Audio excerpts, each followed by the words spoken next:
예, 제가 동경에 갔을 때 우리 코리안 미니스트리가 이제 예배를 드리기 시작을 했는데 간지 한 1년 만에 한 30명이 모였습니다. 30명 예배당에 모였는데 찬양 인도자가 없잖아요. 그렇죠? 제가 얼마나 열심히 연습시켰겠어요. 세례받은 지 1년밖에 안 된 형제들을. 그래서 달란트와 무관하게 사람들이 찬양을 인도했었어요. 그래서 정말 예배가 예배 같지 않은 예배가 얼마나 많았는지 모릅니다. 저는 세례받은 지 한 3년도 안 된 그런 사람으로서 설교를 했으니 그 설교는 또 어땠겠어요. 그래서 하나님의 은혜스러운 건 능력이 말씀에 있지 우리에게 있지 않더라는 것이죠. 아멘. 자, 오늘 우리가 지저스 나잇 첫 번째 예수님은 누구인가부터 시작해서 말씀에까지 왔습니다. 영원한 진리인 성경 말씀, 오늘 말씀에 대한 것을 같이 보도록 하겠습니다.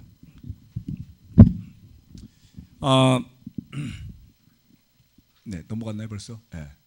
하나님의 말씀, 네, 6번째 클래스입니다. 사실 굉장히 감사한 것 중에 하나는 이 한 달 반, 2달 가까이 됐죠. 제가 중간에 한번 빼먹었으니까 한 2달 조금 안 되게 진행해오는 동안에 성경 공부하는 사람들이 한 5-6명이 생겼어요. 믿어지세요? 예, 우리가 되게 지치고 나른한 여름이다 뭐 이럴 수도 있는데, 그래서 제가 8월 초에는 다음 주는 휴가철이잖아요, 그렇죠? 형제 자매들 다 휴가 가고 그러면 예배도 빌 것 같아서 한 주 주중 예배를 쉽시다. 저도 좀 쉴 겸 그랬더니 형제 자매들이 안 된다는 거예요. 안 된다는 거예요. 같이 성경 공부하는 사람들이 한 주 쉬면 아쉬울 것 같다고, 해야 된다고.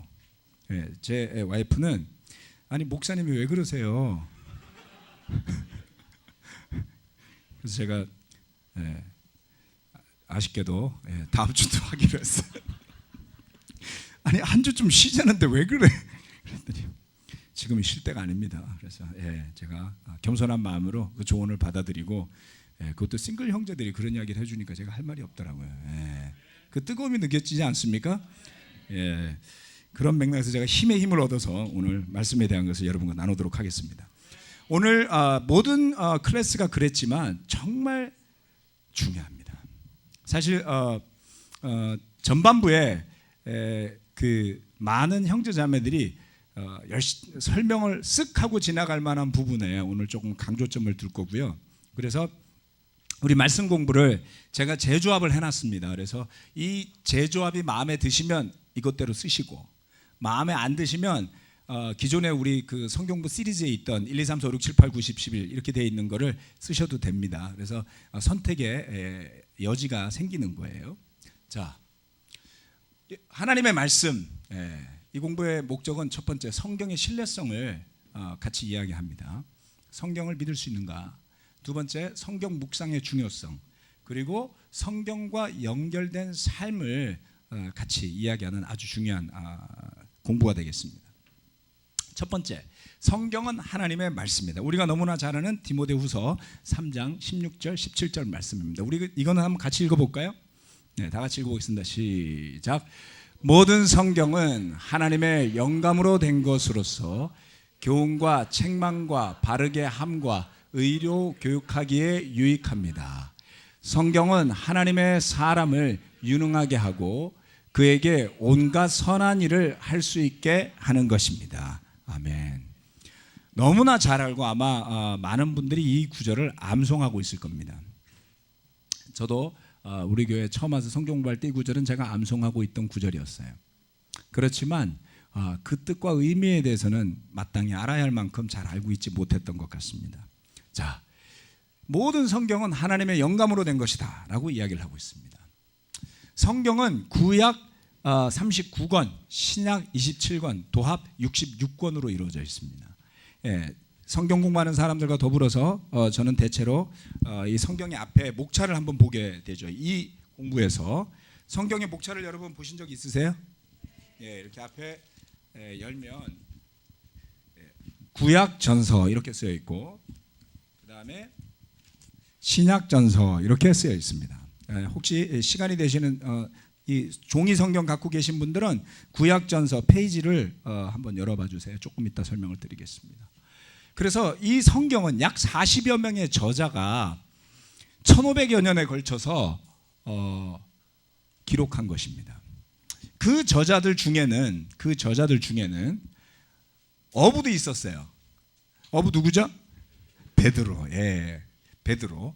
바리새인들로부터 배운 적도 없는 일자 무식한 놈이라는 비난을 들었던, 정말 복음서를 읽어보면 일자 무식한 행동밖에 안 하는 베드로에서부터 학자, 예언자, 왕에 이르기까지 다양한 사람들이 기록을 했습니다. 이 1500년이라는 시간, 모세의 시대로부터 사도들의 시대에 이르기까지를 다 계산하면 얼추 한 1500년 가까이 됩니다.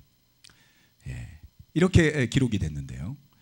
그토록 긴 시간 동안 이와 같은 다양한 층의 사람들이 기록을 했는데, 그들이 모두 하나의 주제로 무엇인가를 기록했다는 자체가 대단한 겁니다. 여러분, 학자들이 1500년, 2000년 막 이렇게 연구하는 주제 쉽게 들어보기 어렵습니다. 그렇죠?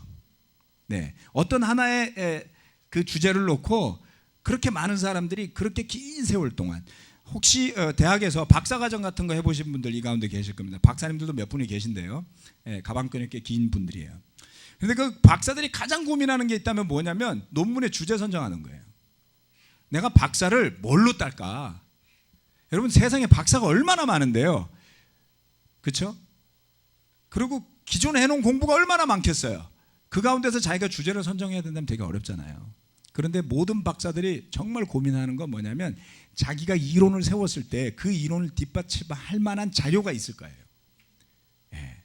제가 한 번은 어떤 분이 근대 연극의 역사를 이제 학위로 공부하시는 분이 있어요. 박사학위. 그런데 그분이 불과 100년도 안 됐는데도 불구하고 그 100년 전에 그 한국 연극의 역사를 입증할 만한 자료를 못 찾더라고요. 가설을 정해놨어요. 가설. 그걸 논문을 쓰려고. 그래서 그 자료만 찾으면 이거는 굉장히 멋진 논문이 될 수 있어요. 그런데 자료를 못 찾아요. 100년 전인데. 제가 그때 이런 생각이 들었습니다. 야, 100년 전 자료도 못 찾아서 자기가 말하고 싶은 학설이 됐건 가설이 됐건을 뒷받침하지 못하는데 1500년 전의 자료를 가지고, 그렇죠? 2000년 전의 사람들이 예수님이라는 주제로, 하나님이라는 주제로 뭔가를 말하고 싶을 때 그 자료를 무슨 수로 찾아냈겠어요? 억지로 꾸며서 쓰려고 해도 쓸 수가 없습니다, 여러분. 그와 같은 기록, 이 기록 자체가 그렇게 긴 시간 동안에 변함없는 주제를 가지고 쓰여진 책이 모여있다라는 그 자체로만 해도 대단하다라고 우리는 생각할 수밖에 없는 것이죠. 성경은 하나님의 말씀이다. 자, 여기서 뭐라 그랬습니까? 하나님의 영감으로 되었다고 그랬어요. 이거 왜 또 뒤로 가지? 자, 제가 잘못 눌렀나 봅니다. 너무 흥분한 나머지 성경에 살짝 흥분해야지 돼요. 그리고 제가, 여러분, 성경은 하나님의 영감으로 된 것을 이럴 수는 없잖아요. 자, 성경은 하나님의 구약이 그래서 보면 어떻게 구성이 되어 있냐면 모세오경, 창세기부터 신명기까지 모세오경, 그 다음에 역사서, 그 다음에 지혜서, 그 다음에 예언서. 구약은 이렇게 구성되어 있습니다. 이것이 39권이 구성이 되어 있죠. 그래서 제가 목차를 한번 열어보시라고 그랬는데, 그 목차를 열어보시면 이와 같은 구성으로 되어 있다는 것을 알 수가 있습니다. 그래서 구약 성경은 대부분 이 카테고리 안에 들어간다고 보시면 됩니다. 유대인들은 구약 성경을 세 가지의 카테고리로 나누었어요. 그리고 나중에 한번 설명드리고, 자, 신약 성경은 좀 더 간단한 구성이죠. 복음서는 예수님의 행적과 예수님의 가르침을 기록한 책, 이렇게 되어 있습니다. 그리고 역사서, 사도행전입니다. 누가가 역사가였다라고 설명하죠. 우리가 그 누가가 누가복음과 사도행전을 기록했는데, 이 사도행전은 교회가 생겨나는 과정을 쓴 교회의 역사입니다. 멋진 책이죠. 그리고 서신서, 사도 바울, 고린도, 로마서부터 시작해서 도시 이름이 붙은 모든 책, 그 다음에 사람의 이름이 붙은 디모데라든가, 그 다음에 디도라든가, 이와 같은 책들이 전부 다 서신서, 편지입니다. 편지죠. 물론 여기서 조금 소분류로 나누기도 합니다만, 그리고 예언서, 신약에 이렇게 예언서가 딱 하나 붙어 있죠. 요한계시록. 자, 성경이 그래서 이렇게 하면 끝이 나죠. 이렇게 구성이 되어 있는데요. 자, 이것이 어떻게 과연 하나님의 영감을 받은 책인지를 우리가 이해할 수 있을까요? 잘 좀 더 살펴보도록 하겠습니다. 지금 뒤에 보이는 사진은 이스라엘 사해 북단 지역에 있는 한 지역의 사진 모습입니다. 익히 아시는 분들이 계시겠지만 이 지역은 쿰란이라고 부르는 지역이고요. 이 쿰란 지역에는 이와 같이 지금 앞에 보이는 딱 보이는 동굴이 보이죠, 그렇죠? 여기는 절벽 가운데 뚫어져 있는 한 동굴이었습니다. 이 지역에는 이와 유사한 동굴들이 많이 있다고 그래요. 그런데 이런 중에 몇몇 동굴들은 사람이 뚫어놓은 흔적이 있는 동굴이었다고 합니다. 근데 이 동굴에서 1947년도에 문서가 발견이 됩니다. 여기를 이제 쿰란 사해사본이라고 부르는 책이, 사해문서라고 부르는 책이 발견이 되는데요. 자, 사해문서라고 하는 책이 발견이 됩니다. 어느 목동이 1947년도에 베두인 양치기 소년이 양을 찾으러 와서 어두컴컴한 동굴 속에 돌을 던졌어요. 양 보고 나오라고. 그랬더니 양은 안 나오고 도자기 깨지는 소리가 났습니다. 쨍그랑. 그래서 그 양치기 소년이 안에 들어가 보니까 웬 그릇 안에 두루마리들이 말려 있었습니다. 그래서 이 두루마리를 이 소년의 아버지가 가지고 온 것을 보고 거기에 있는 것을 홀랑 꺼내다가 누구에게 팔아넘겼어요. 무척 싼 값이었습니다. 그 사람은 이제 그런 고문서를 취급하는 그 지역의 골동품을 취급하는 사람인지라 이게 굉장히 가치 있다는 걸 알고 또 팔아넘겼어요. 그렇게 팔아넘겨진 것이 미국에 건너간 뒤에 유태인이 이스라엘 사람이 그것을 다시 사는 데는 그 당시 가격으로 50년대 가격으로 25만 달러가 들었습니다. 자, 이게 그 유명한 사해문서인데요. 그 사해문서가 기록이 된 것을 동위원소로 탄소 동위원소 측정 방법으로 4번에 걸쳐서 아주 미세하게 측정을 한 결과 BC 2세기에서 1세기경에 기록된 것으로 추정되었습니다. 히브리어로 기록이 된 이사야서 전체 사본이 발견이 되었습니다.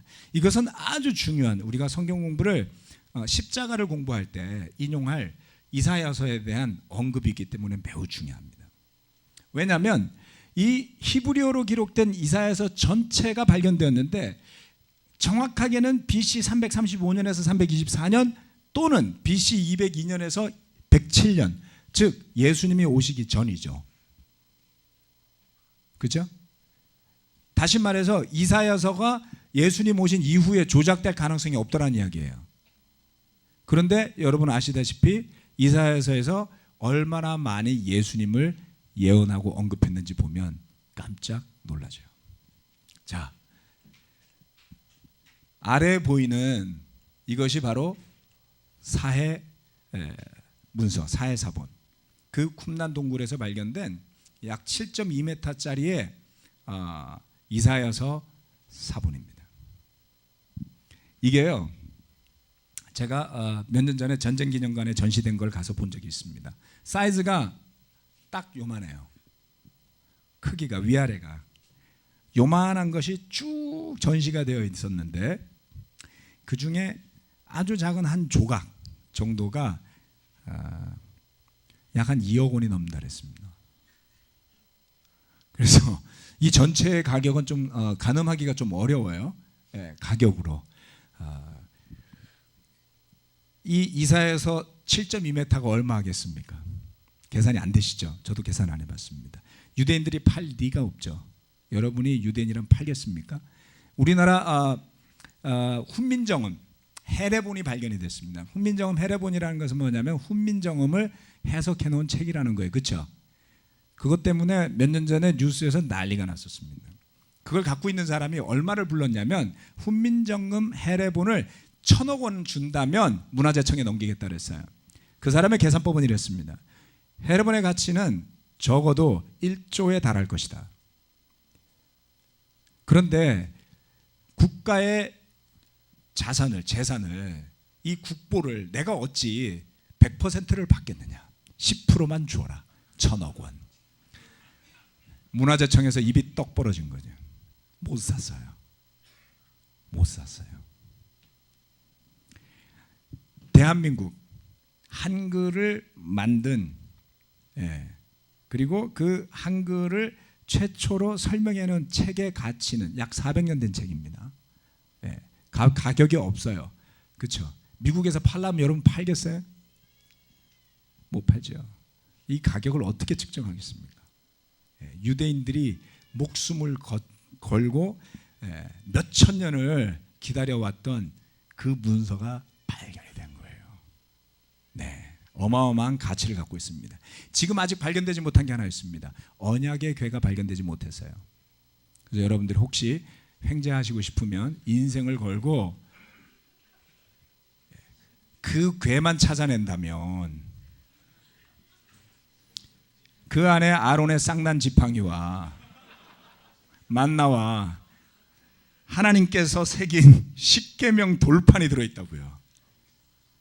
찾고 싶지 않으세요? 그러니 영화가 나오죠. 인디애나 존스. 이런 걸 알고 그 영화를 봐야 재미가 있는 거예요. 그렇죠? 자, 각설하고 이게 이사야서예요. 왜 성경이 하나님의 말씀이냐? 조금 전에 봤던 그 이사야서 사본을 사람들이 무엇에 비교를 하기 시작했냐면 마소라라고 부르는 마소라 본문, 유대인들이 그들의 경전이라고 지금껏 간직하고 있는 히브리어로 된 책에 비교를 했습니다. 마소라 본문은 어떤 것이냐면 원래 히브리어는 모음이 없어요. 원래 히브리어는 그렇답니다. 저도 공부하고 알게 된 건데요. 근데 그 모음이 뭐냐면 여기 보면 위아래 점이 보이죠? 점. 이 점이 다 모음이에요. 그래서 이게 에 발음이 나는 거고 이거는 뭐 아 발음이 나는 거고 뭐 이런 건데 제가 아무리 봐도 무슨 외워도 잘 외워지지가 않습니다. 포달 몇 개 걸린 게 2개 걸리면 뭐가 나고 3개 걸리면 뭐가 나고 막대기를 걸면 뭐고 한번 외웠는데 또 까먹어요. 생전 안 쓰니까. 근데 이 원래 히브리어 성경에는 이 모음이 붙어 있질 않아요. 그러면 여러분 모음 없이 자음만 늘어놓으면 어떻게 읽어요? 그렇죠? 기억니은 뒷글이을 해놓으면 그게 뭔지 어떻게 알겠어요? 가나다란지 그느들은지 건어더런지 그렇죠? 고노도론지. 그래서 그들이 가장 유사한 형태의 발음을 열심히 찾아내가지고 성경 사본에다가 모든 모음을 붙였습니다. 이것을 유대인들이 목숨을 걸고 했어요. 목숨을 걸고. 언제 했냐? 자, 랍비주의 유대인들이라 라비닉 주즈라고 부릅니다. 지금 요즘 나름대로 경건하게 살려고 노력하는 유대인들이 라비닉이라고 부르는 거예요. 자, 라비닉 주데이즘, 유대주의자들이 그 경전으로 사용하는 타나크라고 불리는 책이 이처럼 마소라 사본이라고 부르는 마소라 본문이라고 부르는 걸로 구성된 걸 지금 유대인들이 갖고 있다고요. 1947년까지 그들이 봤던 책은 다 뭐냐면 이것이 현재 기독교에서 사용하는 구약 성경의 기본 틀이 된 책인데요. AD 7세기에서 10세기경의 히브리어와 아람어로 기록된 겁니다. AD 7세기만 해도 언제예요? 와, 1300년 전이에요. 그렇죠? 400년 전 훈민정음 얼마 한다고요? 1조 원? 팔리질 않았으니까 가격이 없어요. 그럼 마소라 사본 AD 7세기에서 10세기경인데 알레포라는 도시에서 발견된 히브리어로 된 구약 성경 전체가 있습니다. 1100년 전 거예요. 이거 얼마 해야 되는 거예요? 계산이 안 되시죠? 그것이 바로 마소라 본문이라고 부르는 유대인들이 가지고 있던 성경의 가장 오래된 사본입니다. 오늘날 유대인들이 쓰고 있는 구약 성경은 다 뭐냐면 거기에서부터 번역되어진 걸 쓰고 있잖아요. 그런데 1947년에 그 쿰란 동굴에서 발견된 히브리서 전체와 이 마소라 본문을 비교했더니 유의미한 차이가 거의 없더라. 이건 소름이 끼치는 일이죠. 기독교를 비평하는 많은 사람들이 뭐라 그러냐면 이사야서는 후대에 편집된 책이다. 후대. 왜냐하면 예수님의 모습을 그렇게 적나라하게 쓸 수 없었기 때문에. 그렇죠? 아니면 로마 총독과 병정들과 유대교의 지도자들이 같이 합작을 해서 이사야서에 맞는 시나리오대로 짜갖고 예수님 십자가 못 박아 주겠다 이렇게 해야 돼요? 그런 일은 지금 만들려고 해도 만들어지지 않습니다. 그렇지 않나요? 예, 일본과 한국의 지도자들과 우리 일제시대 때 일본 식민지 총독과 한국의 종교 지도자들이 합쳐가지고 그 한국의 종교를 두둔하기 위해서 뭐 그런 시나리오를 짤 일 없잖아요. 그렇죠?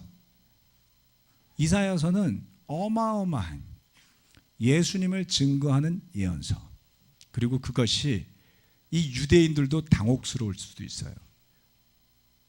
그 예수님을 도저히 무시할 수 없기 때문에 이 가치를 우리가 뭐라고 봐야 되겠습니까? 예. 성경의 가치는 그 자체가 가지는 역사적 가치만 해도 엄청난 것입니다. 약 40여 명에 걸친 저자들이 그것을 기록했다 손 치더라도 그들은 하나같이 고백하기를 하나님의 영감을 받아서 썼노라고 고백하고 있습니다.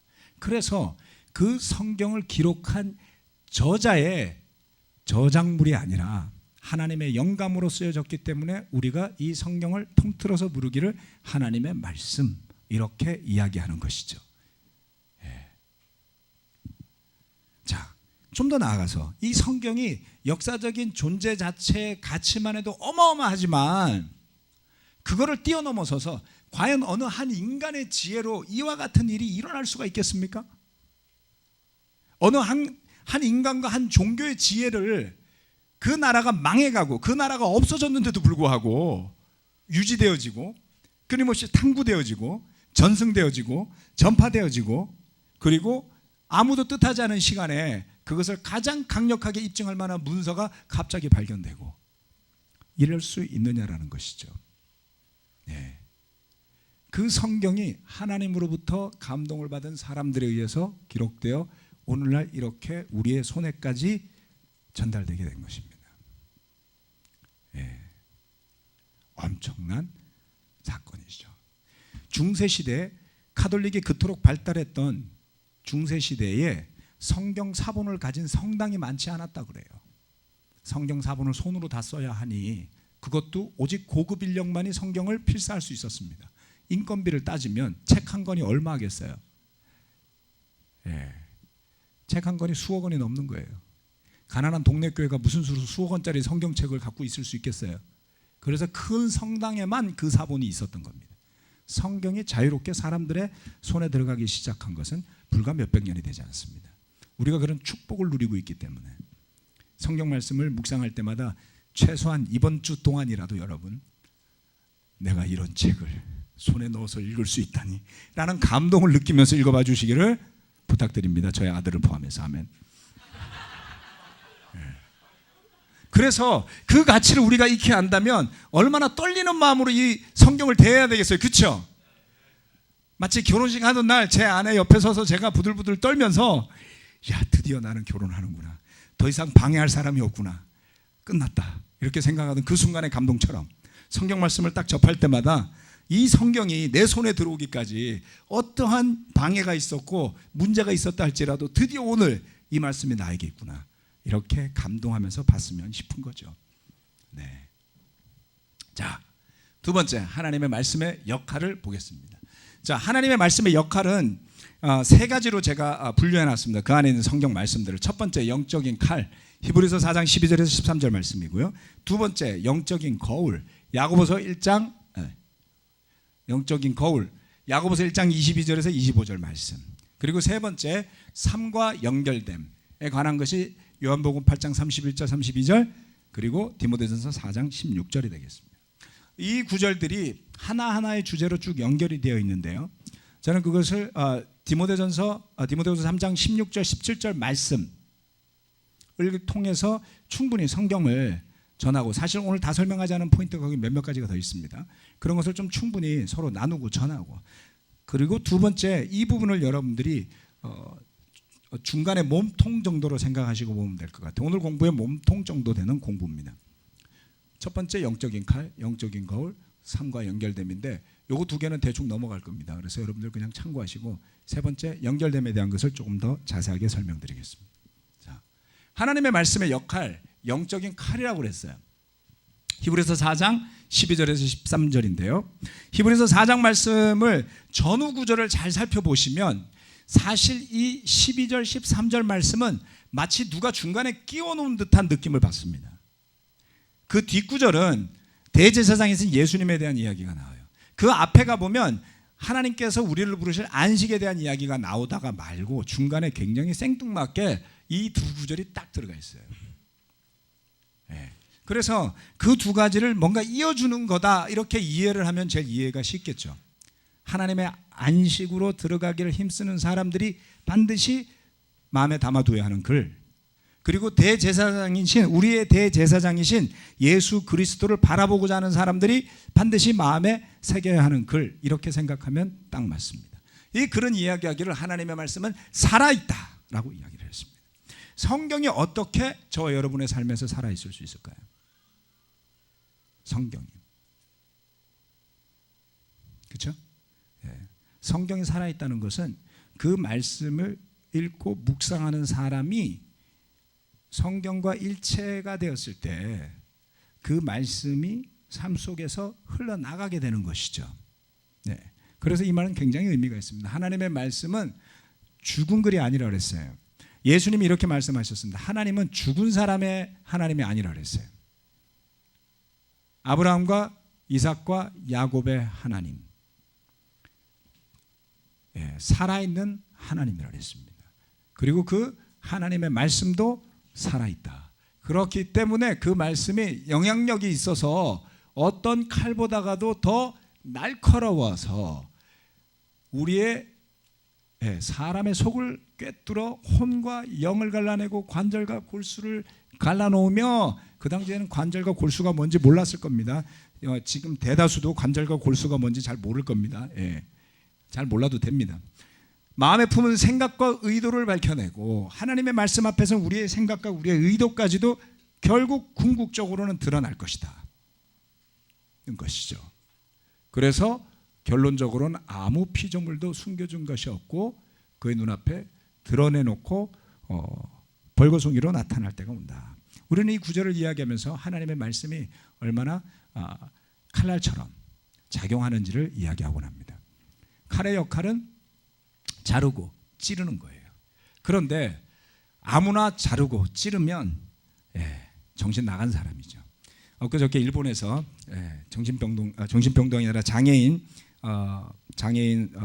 그 숙소에서 근무하던 일본인이 흉기로 자르고 찌르고 했습니다. 16사람이 죽었어요. 여러분, 칼을 어디다 씁니까? 그렇게 쓰는 것은 악한 일에 잘못 쓰는 게 되겠죠. 그러나 대부분의 사람들이 칼을 쓸 때 선하고 좋은 목적으로 써요. 그래서 자르는 것도 의미가 있고 찌르는 것도 의미가 있습니다. 하나님의 말씀은 선한 목적과 뜻을 위해 쓰이게 되죠. 그러면 무엇을 자르고 무엇을 찔러야 되겠습니까? 불필요한 부분을 잘라내고 불필요한 부분을 쪼개서 버려야 되는 것이죠. 그래서 우리 삶에서 자르고 찌르고 쪼개고 드러내서 버려야 할 것을 하나님의 말씀이 알려줄 때 우리가 거기에 대해서 감사한 마음으로 반응할 수 있어야 된다라는 것이 이 말씀에서 전하고자 하는 메시지 중에 하나입니다. 사실 하나님의 말씀이 없었다면 우리는 우리의 삶을 드러낼 일도 없습니다. 우리가 죄를 고백할 일도 없어요. 무덤까지 가지고 가야죠. 그런데 무덤까지 가지고 갈 게 많아지면 삶이 얼마나 무겁겠어요. 그렇죠? 지고 가는 게 많잖아요. 그래서 다들 얼굴이 무거운 얼굴들로 되어 세상을 살아갑니다. 그러나 저와 여러분들이 하나님 말씀 앞에서 자신의 삶을 드러내놓고 고백하고 해결하고자 할 때 얼마나 놀랍게 삶이 변화하고, 지난번에 어둠에서 빛으로 이야기했죠.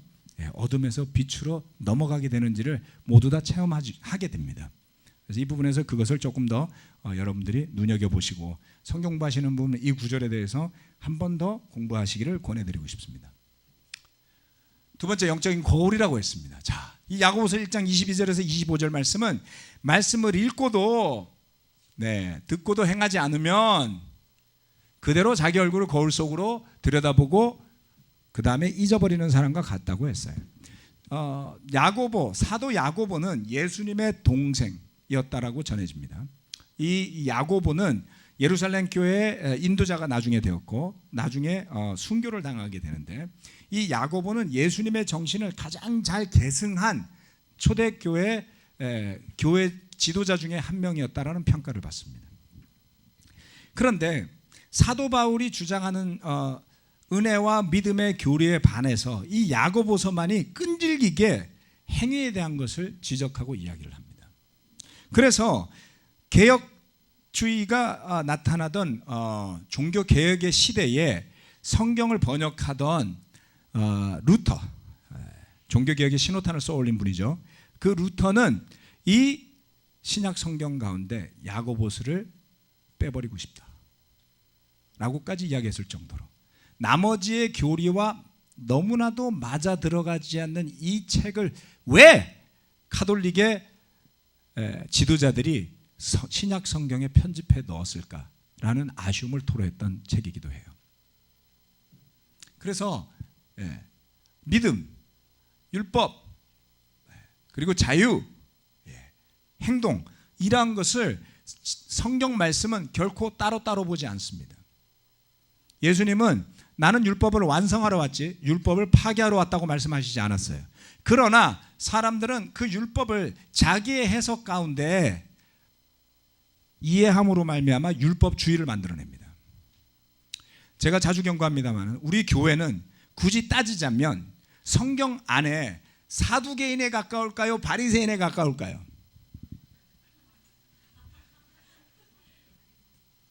둘 중에 하나는 가까이 있어요, 여러분. 그렇죠? 사두개인들도 생겼구만. 세상을 사랑해가지고 종교와 타협하고 돈과 타협하신 분들, 사두개인들. 그런 사람을 경멸하며 손가락질하면서 도전 주는 사람들, 바리새인들. 그래서 신약 성경에 이 바리새인과 사두개인이 나타난 것은 정말 멋진 일이기도 합니다. 우리 교회가 말씀을 너무 강조하다 보니, 행위를 너무 강조하다 보니 바리새파적인 요소가 무척 많습니다. 그것은 칭찬할 만한 일이지만 잘못하면 저주받을 일도 돼요.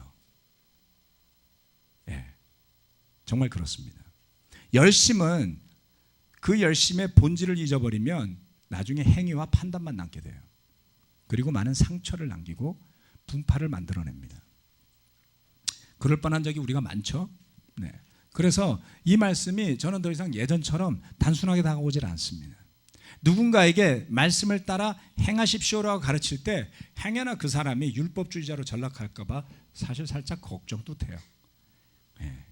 은혜를 충분히 느끼고 믿고 아는 사람이 행위를 할 때 그 행위는 기쁘고 즐겁지만 행위를 함으로써 자신감을 얻는 사람들이 있다면 언젠가는 그 본질을 잊어버리고 행위의 노예가 되든지 그 행위의 피해자가 되든지 할 가능성이 있더라는 겁니다. 제가 지금 무슨 말 하는지 해본 사람들은 다 알고 듣고 있을 거예요. 그렇죠? 주의하도록 합시다. 자, 세 번째, 삶과 연결됨. 이 부분은 매우 중요한 건데요. 요한복음 8장 31절 32절 말씀, 이 말씀은 너무 좋으니까 우리가 읽고 갑시다. 다 같이 시작. 예수께서 자기를 믿은 유대 사람들에게 말씀하셨다. 너희가 나의 말에 머물러 있으면 너희는 참으로 나의 제자들이다. 그리고 너희는 진리를 알게 될 것이며 진리가 너희를 자유롭게 할 것이다. 아멘. 이 말씀은 정말 너무나 유명한 말씀이고 어느 대학이 이것을 그 학교의 모토로 삼고 있기도 합니다. 그리고 그 대학교 졸업하신 분들 중에 세상적인 사람이 많아요. 제가 아는 한, 저도 그 대학을 가고 싶었습니다만은 저는 율법주의적인 대학으로 갔습니다. 자, 아는 사람들은 웃고 있죠. 자, 여기에 보면 진리를 알게 될 것이다라고 예수님 말씀하셨어요. 진리. 이 진리는 헬라어로 알레데이아라고 부릅니다. 알레데이아. 근데 이 알레데이아는 뭐냐면 환상, 일루전, 영어로 말하자면 환상의 반대인 현실의 의미로 쓰이기도 했던 겁니다. 환상과 현실 한번 생각해 봅시다. 좀 더 이게 진리 가운데 거한다는 것이 무엇인지를 본다면 조금 더 연관을 지어서 이해할 수 있습니다. 즉 예수님은 우리를 예수님의 말씀에 머물러 있게 하고 그리고 예수님을 따르는, 예수님의 가르침을 받아들이는, 예수님처럼 사는 제자가 되게 하시고, 그리고 진리를 알게 될 것이다라고 했어요. 이 진리를 안다라는 것은 뭐냐면 허상에서 벗어나는 걸 이야기하는 겁니다. 성경은 허상이 있고 그리고 본질이 있다고 이야기를 해요. 그림자가 있고 그림자가 아닌 원래의 근본이 있다라고 이야기합니다. 자, 진리를 안다라는 의미는 여러분이나 제가 가지고 있는 진리라고 생각하는 것과 다를 수 있습니다. 성경은 이것을 분명하게 이야기를 하죠. 예, illusion versus reality. 자, 뭡니까? 예, 골로새서 2장 16절에 가보면 이런 글이 나옵니다. 그러므로 먹고 마시는 일이나 명절이나 초승달 축제나 안식일 문제로 아무도 여러분을 심판하지 못하게 하십시오. 17절. 이런 것은 장차 올 것들의 그림자일 뿐이요 그 실체는 그리스도에게 있습니다. 먹고 마시고 놀고 하는 일은 뭡니까? 저와 여러분이 날마다 하면서 사는 우리의 인생이에요. 이 땅 위에서 벌어지는 일들입니다. 그런데 이 땅 위에 존재하는 것들은 그림자에 불과할 뿐이라고 그랬어요. 그것은 허상인 것이죠. 그것은 환상인 것이죠. 그것은 리얼리티가 아니라 일루전인 겁니다. 실체는, 리얼리티는 그리스도에게 있습니다. 만약 저와 여러분이 그리스도의 모습을 제대로 알지 못하고 그 예수 그리스도를 제대로 믿지 못하면 오직 환상 속에 사는 존재와 다름없더라. 그림자만 보고 살더라. 그림자를 보고 그 사람을 어떻게 할 수 있습니까? 그림자만 보고 인생을 어떻게 할 수 있습니까? 인생의 본질을 꿰뚫지 못하고 겉만 도는 거죠. 그래서 이런 건가 보다 라고 생각했는데 나중에 보면 그게 반드시 아니에요. 세상이 그렇다라는 것입니다. 그래서 실망하지 않습니까? 제가 일전에 설교 말씀드리면서도 그런 이야기를 나눴습니다. 세상에서 하라 그래서 이걸 쫓고 그게 아니더라고요. 그 다음에 그 다음을 쫓고 그 다음을 쫓고 그 다음을 쫓는데 매번 제가 그리던 것과 달랐어요. 그림자를 본 거죠. 그림자를 보면 희미하게 윤곽밖에 알 수가 없습니다. 그 안에 오밀조밀 코가 어디 박혔고 입술이 어디 박혔고 그림자만 보고 결혼해 보세요. 어떨까? 알고 봤더니 대머리였어요. 대머리가 나쁘다는 게 아닙니다. 저도 머리카락이 빠지고 있어요. 네, 동병상련. 자, 그래서 무엇을 이야기하는 겁니까? 진리를 알아서 그 진리가 우리를 자유롭게 한다는 것은 변하지 않는 가치, 창세나 지금이나 동일하신 그리스도 예수님. 그렇죠? 우리는 아침에 다르고 저녁에 다르잖아요. 예, 부모가 자식을 무척 사랑하는 것 같지만 어떨 땐 꼴도 보기 싫어요. 갖다 버리고 싶을 때도 있어요. 예. 안 그런 사람이 있다면 축복받은 거라고 생각하세요. 그러나 그렇지 않을 겁니다. 우리는 아침에 다르고 저녁에 다르고 오후에 달라요. 그래서 사람들이 이혼하는 거예요. 좋을 때 있지만 어려울 때 있고 힘들 때 있잖아요. 왜 같이 살아요? 힘들면 더 이상 같이 살 이유가 없죠. 변하더라는 것이죠. 그것은 진리가 되지 않습니다. 그러나 어제나 오늘이나 내일이나 변함없는 성경 말씀이 있고 창세나 지금이나 또한 올 세상에 언젠가 우리가 하나님을 만나서 보면 바로 이거였군요. 우리가 그림자 속에서 아니라 몰랐는데 믿고 포기하지 않고 오길 잘한 것 같습니다 라고 말할 때가 오지 않겠습니까?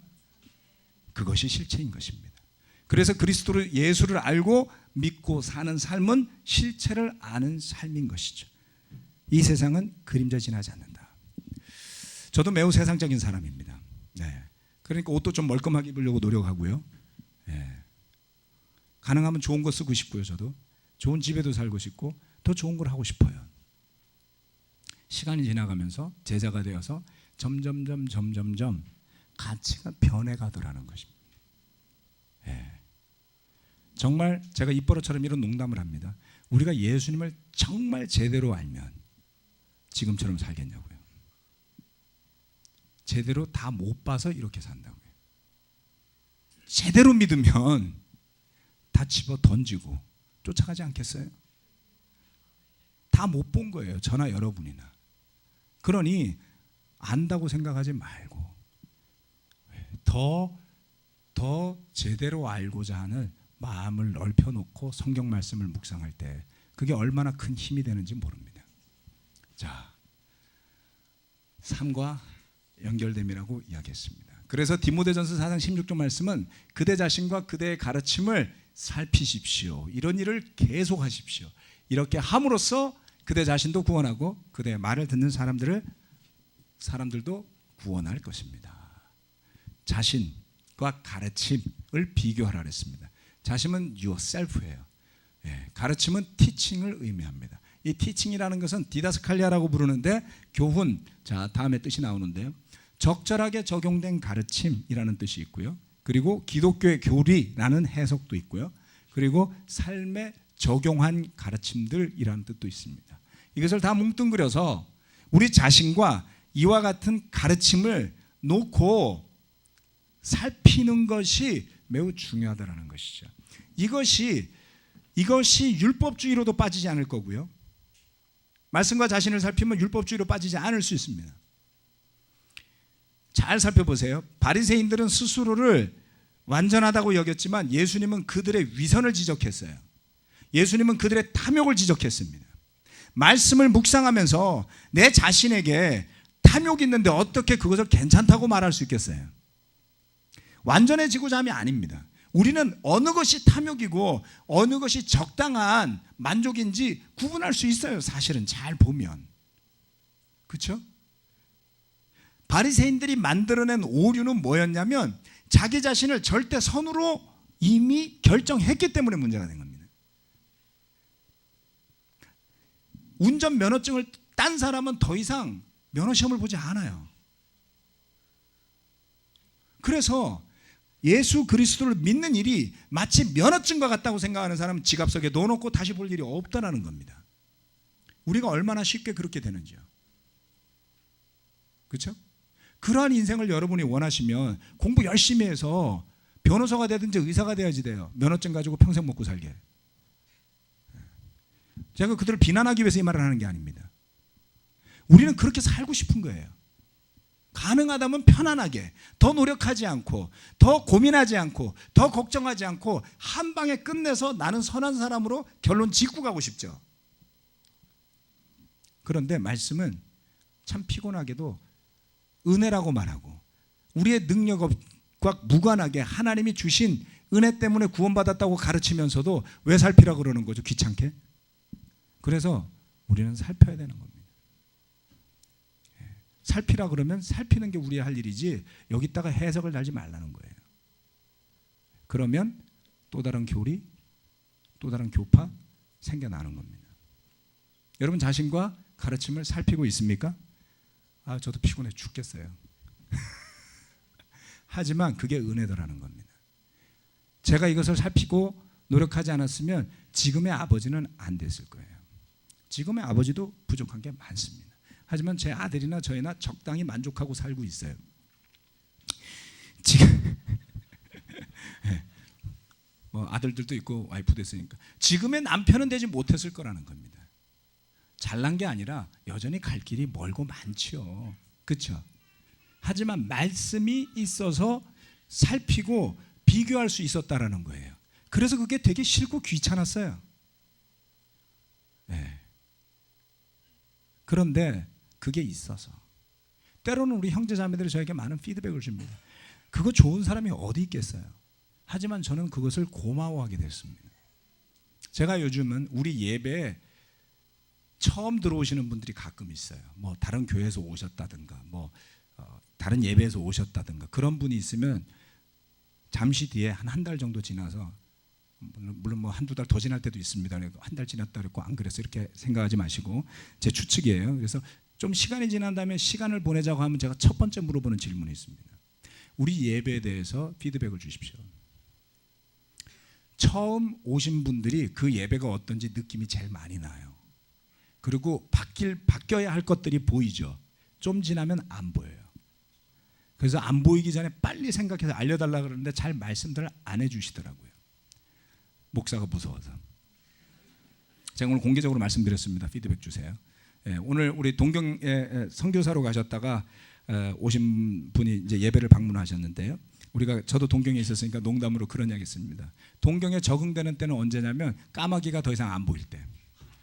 동경에는 까마귀가 동네도 있고 공원에도 있고, 공원에 가서 밥 먹으려면 까까까. 이게 공동묘지인지 공원인지 어느 순간부터 까마귀 소리도 안 들리고 까마귀도 안 보이죠. 익숙해지기 전에 변화하자, 그런 뜻입니다. 자, 말씀을, 자신과 가르침을 좋은 마음으로, 기쁜 마음으로 살펴보셔야 됩니다. 그렇게 주의를 기울여야지 되죠. 그리고 세 번째, 마지막은 주의를 기울여야 할 부분으로 나눠놨습니다. 여기서 끝납니다. 오늘 공부 다. 이건 여러분들이 찾아보세요. 첫 번째, 해석은 조심스럽게. 베드로후서 1장 20절에서 21절 말씀. 성경 함부로 해석하면 쫄딱 망하거나 교주됩니다. 두 번째, 전통보다는 말씀이 우선되는 삶. 이거 굉장히 중요한 거예요. 해석, 제가 지금 농담처럼 이야기했지만 성경을 한 번 읽어보고 아는 것처럼 말하면 그런 바보가 어디 있겠어요. 그렇죠? 심지어는 한 번도 안 읽어보고 아는 척하면 진짜 하나님이 기가 막히지 않으시겠어요? 그러면 100번 읽어보면 알까요? 모르죠. 100번 읽고 하나님 알면 하나님이 진짜 만만한 거죠. 예? 우리나라 사법고시 하는 사람도 책 100번씩은 읽어요. 검사만도 못한 게 하나님은 말이 안 되잖아요. 그렇죠? 예, 검사도 감옥 가는 시대. 자, 세 번째, 전통보다 말씀이 우선되어야지 되고, 세 번째, 삶과 연결될 때 힘이 있다. 디모데전서 4장 16절. 이거 아까 방금 했는데. 예. 자, 말씀이 바로 심판의 기준이더라. 이게 요한복음 12장 48절입니다. 요 주의를 기울여야 할 부분에 해당하는 말씀들이 중요하고요. 이것은 시간에 따라서 성경 공부가, 이 말씀 공부가 꽤 길어요. 그래서 저는 잘라서 2번에 할 때도 있고 3번에 할 때도 있고 4번에 할 때도 있습니다. 심혈을 기울여서 공부하는 게 훨씬 낫습니다. 다음 마지막 5번째, 이거 굉장히 중요한 포인트입니다. 마지막으로 하고 끝내겠습니다. 지도자의 말보다는 성경으로 확인하라. 그래서 저는 성경을 안 읽는 분하고는 성경 공부가 안 돼요. 그리고 성경을 자기 마음대로 막 해석하시는 분도 끝까지 성경 공부가 잘 안 되더라고요. 대화가 안 되잖아요. 그렇죠? 아닌 걸 막 기다 그러고, 딴 데 페이지 넘기면 딴 이야기 또 나와 있는데 그거 모르고 보여줘도 또 안 들어. 그런 분들은 성경 공부 불가능해요. 그냥 혼자 가서 교주하시라 그러면 돼요. 그리고 우리 목사님이 그랬는데 제일 힘든 사람이에요. 제가 20년 전에 어느 한 분을 만나서 성경 공부한 적 있습니다. 동경에서요. 이분이 운동을 하신 분인데, 와, 정말 순수한 건지 고지식한 건지 분간은 잘한 건데요. 우리 교회 와서 사도행전을 안 한다고 이단이라는 거예요. 사도신경을 안 외운다고. 전능하사 천지를 하나님 아버지를 내가 믿으면 저도 외워요. 왜 그렇게 생각하냐고 그랬더니 자기가 신학대학에 다니는데 그 대학교 교수님을 하는 목사님이 사도신경을 안 하면 이단이라고 했다는 거예요. 사도신경을 왜 썼는지 아시냐고 불러도 몰라요. 사도신경이 의미가 있고 그 속에 내용이 있고 그거를 굳이 하자 그런 이유가 있는데 그걸 예배 안 하는데 왜 그게 이단이 되는지 아느냐고 물었더니 그거 뭔데? 좌우지간 목사님이 그렇게 이야기했다는 거예요. 그래서 거기서 끝났어요. 그렇게 믿고 싶으시면 그렇게 믿고 사셔야죠. 그분 인생을 제가 괴롭힐 이유가 없잖아요. 저도 괴로워요. 그렇죠? 그래서 우리가 성경을 공부할 때 매우 중요한 태도는 지도자의 말보다는 성경으로 확인하는 겁니다. 사도행전 17장 10절에서 12절 말씀은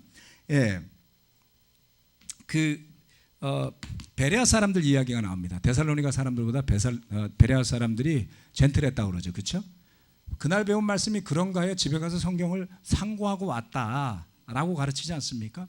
그래서 적어도 여기 오신 여러분들은 지도자의 말보다는 성경을 더 묵상하고 성경 말씀을 더 따르는 분들로 거듭난다면 우리가 대화가 되지 않을까요? 때로는 교회 안에 비상식적인 일들이 일어날 때 그것이 성경적인지 아닌지 대화할 수 있으면 끝나는 거예요. 성경적이지 않으면 그렇게 하고 싶어도 못하겠어요. 때로는 땡길 때가 있습니다. 그렇게 하고 싶을 때도 있어요. 그런데 성경이 아니라 그러면 우리는 거기서 멈춰줘야만 합니다. 그래서 이 목회의 길이 어렵지만 저는 가치가 있는 것 같아요. 그렇죠? 저는 여전히 아직도 부족하고 모르는 게 너무나 많습니다. 더 알아야 되고 더 배워야 되고 갈 길이 얼마나 먼지 모르겠어요. 그러나 제가 지도자의 말을 따랐다면 지금 저는 이 자리에 서 있지 말아야 됩니다. 저는 저와 함께하는 모든 형제자매들, 또 예배 오시는 모든 형제자매들이 이와 같이 하나님의 말씀을 가장 우선으로 해서 그 말씀으로 대화하고 말씀에 있는 것을 말하고 말씀이 하지 말라는 것을 주의할 줄 알고 안 하고 말씀이 하라고 하는 일을 하고 하는 교회로서 함께 갔으면 싶습니다. 하나님의 말씀인 성경, 저와 여러분에게 보물 같은 하나님의 축복임을 다시 한번 생각하는 시간이 되었길 바라고 마치도록 하겠습니다.